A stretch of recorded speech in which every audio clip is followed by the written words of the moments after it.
The Vixen Scream by John Dean. Narrated by Nicholas Camm.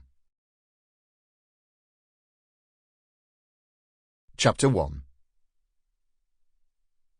As the light started to fade over the northern hills, Josh Fellows stood silently in front of the old mill house and stared out at the garden, across the neatly manicured lawn with its clipped edges, to the ragged and bare trees of the copse, then through to the dark waters and the weather-beaten rowing boat moored up alongside the wooden jetty.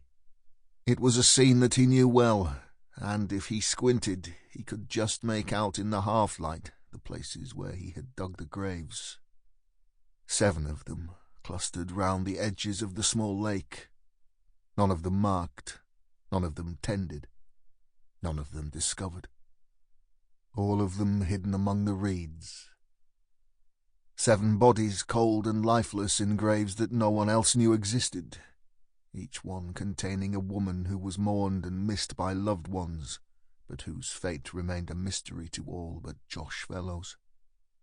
He was the man who snatched away their young lives in moments of brutal savagery, moments of, and he had thought long and hard about the use of the word, madness. No other word would do.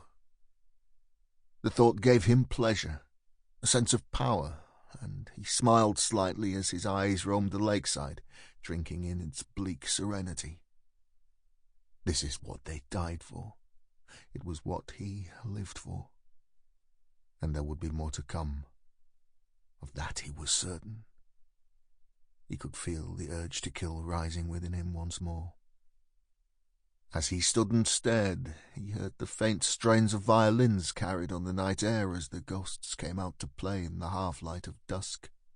He saw them rising up from the graves and dancing across the lawn, young girls tripping towards him in their brightly coloured dresses, innocent virgins until they fell into his clutches.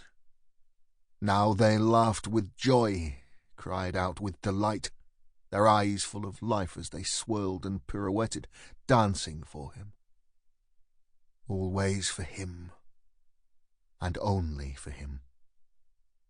Gradually, though, they faded from sight with the last vestiges of winter daylight, as did Josh's smile, and he was left staring out over a cold, empty garden as night laid its hand hard and heavy on the North Pennines valley, and the first signs of frost glistened on the grass.